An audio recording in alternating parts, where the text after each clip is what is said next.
Hello everyone. Good evening.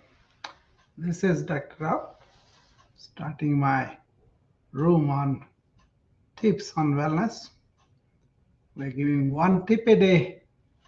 Uh, just opening the discussion on that. Many times people may have a lot more information.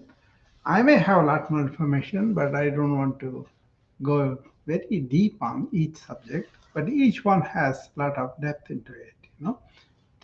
So I've been doing this for last month or so, but more than that, because we do only on the weekdays, right? So today is day 34. Uh, Yesterday I was supposed to do on digital kindness, but I also chose to do present moment awareness. Okay, there is an agenda that I put up myself from the beginning, but that's okay. Even that present moment awareness is very important. I did that this morning also on a LinkedIn Live exclusive. Okay, uh, so I'm getting into that. So it'll be much more uh, streamlined. So, meanwhile, today's topic is sleep rituals.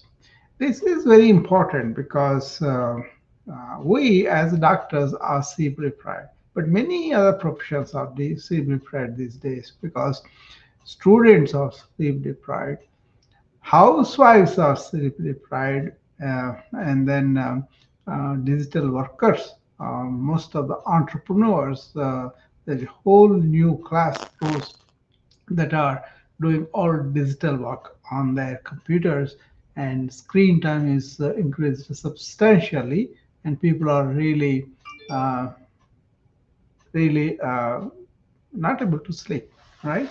So it's a question of uh, um, okay. So it's okay.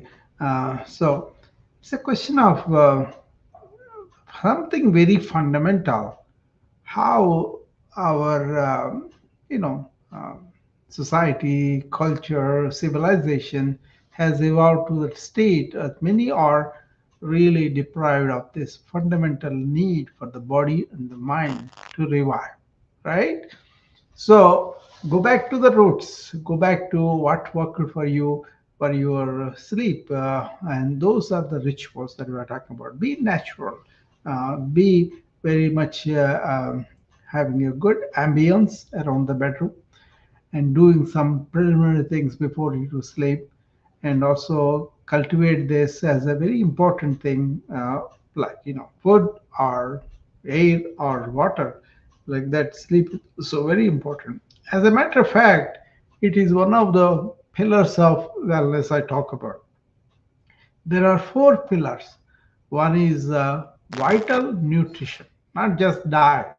It should be nutrition that is filled with essential elements and also all the ingredients that will produce you vital nutrition that will really give you a lot of energy, right? Well, that's the first pillar. Second pillar is how you move, how you make your body functional, keeping it going, exercise, optimal, what is needed for you, for your mental condition, body condition, the diseases that you have, the type of things you expose to, all those things, right? It becomes more of a important thing to consider. Uh, Exercise is important. That's the second pillar. Third pillar is sleep. Rest and sleep are the same pillar, but the sleep is really, a lot of people have so much mind activity, so they're not able to calm it down, so they're not able to sleep the sound sleep. They sleep, but then they kind of get up in the middle of the night and they cannot go back to sleep. They're bothered by a lot of thoughts and they don't know how to calm their mind, all that, right? And then once it gets going, it goes going through the night, and they are exhausted when they get up in the morning. So that is there. And the fourth is about the mind. what do you do about concentrating, calming, and focusing, concentration, all that, right?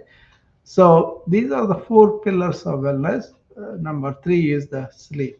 So we're going to spend time on today about what are the sleep rituals, modern times, that we could do that could help us to not only enhance our sleep quality and restoring our body and mind. That's the purpose of sleep, right? And also, when you wake up, you are really, um, lot of energy, right? That's the thing.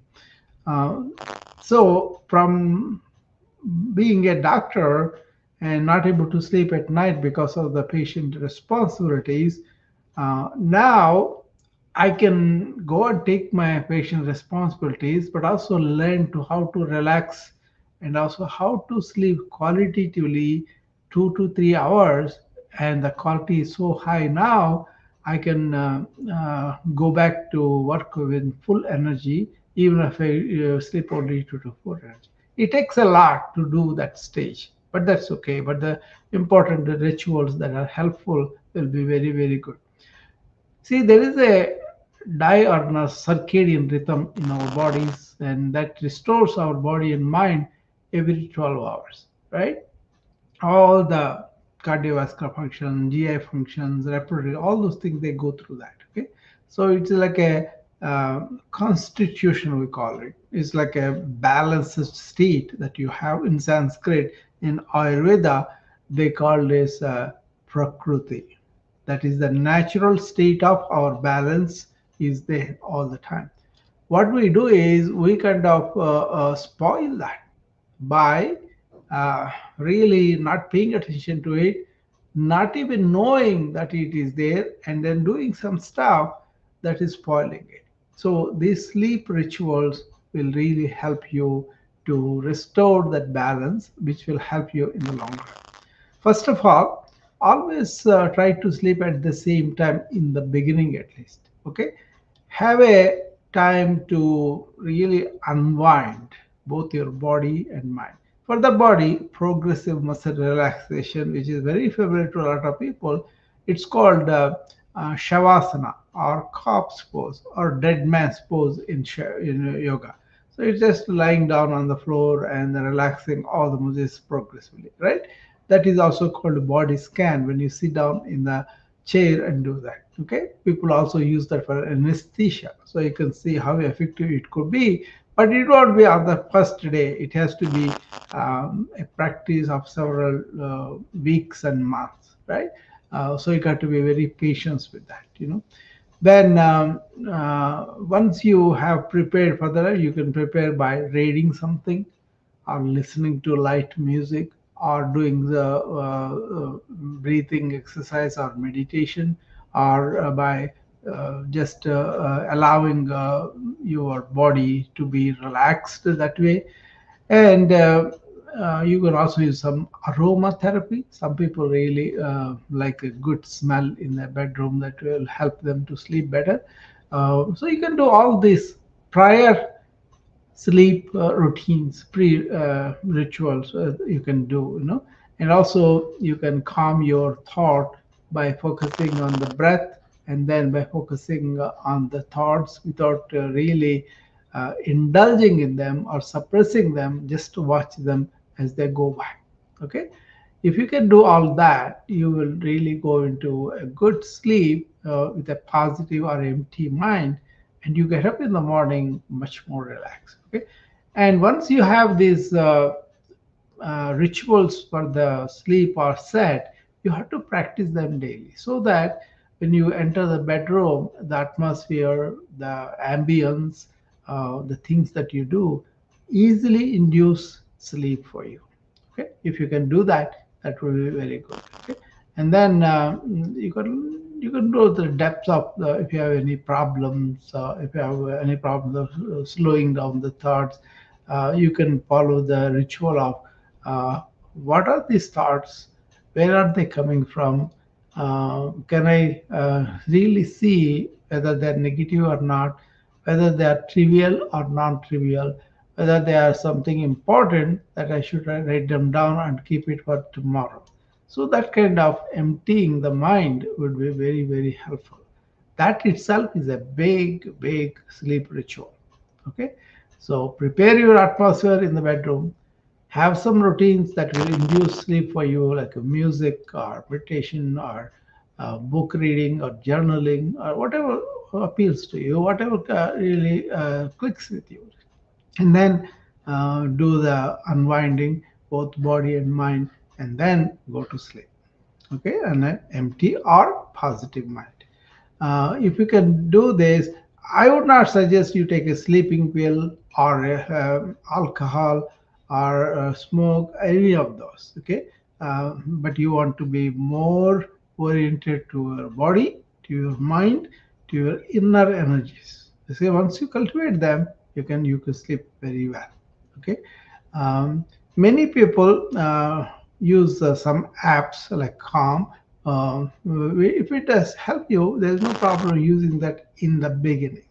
But don't be addicted to these apps or technology, because the more natural you are, the better it is for you. But if it is inevitable that you have to use these apps to calm your mind, calm your thoughts, and all that, I even told my patients, go ahead and do them at least for a while. And then we monitor them and we try to get them out of that into natural things, more practice, and eventually we want them independent of any external agents. Okay, the no sleeping pills, no alcohol, no apps, none of that. Okay, but that may take some time for each person, right? That's okay, as long as they're having some good sleep, and in the morning they are functioning better.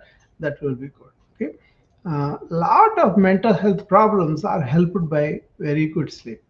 Lot of diabetics are helped by constitutional balance, by having good sleep. They don't function very well if they don't have good sleep at night, right? So there is another special thing called yoga nidra, where really the combination of progressive muscle relaxation and also meditation are really used, and people really go to sound sleep with that. That's very therapeutic, very invigorating, and people really like that. But then it takes for you to calm down, to really tone down your activity, and then really sleep well. Okay, so it all the question of how regularly you practice. These are simple principles, but do you have time set aside? Do you give importance enough for it to have its own independent rituals? Do you take care of electronics in the bedroom? So many factors depend upon how you're going to have a good sleep. Okay, but it's not like a small thing. It's one of the pillars of wellness. So take it serious and work with that, and then down the line you will thank yourself for giving the importance that it gives. Okay, so it's a very subtle thing, but energy boosting thing. Sleep is okay. So don't mess with it, and then later on you can see current. Society thing is there's so much information coming at us. That's one thing, and it's fashionable to take all these uppers and downers, serious drugs and alcohol and all that. And then also really considering sleep is a waste of time, and they want to save time on that. And also really um, not having this disciplined routine every day. These are all problems of modern life, and we got to really pay attention to this and then rectify that. That's my contribution for the sleep rituals talk. I hope you guys take it serious and employ that. And even if you are sleeping some, you may be sleeping 6 to 8 hours. But how much of that is the real quality sleep? That's the one that you want to pay attention to. Pay attention to it, improve it, and get the benefit out. Okay? And I'll see you again tomorrow evening at 8 p.m. And in the morning, 10 o'clock on the LinkedIn Live, okay, on the present moment awareness again. Bye.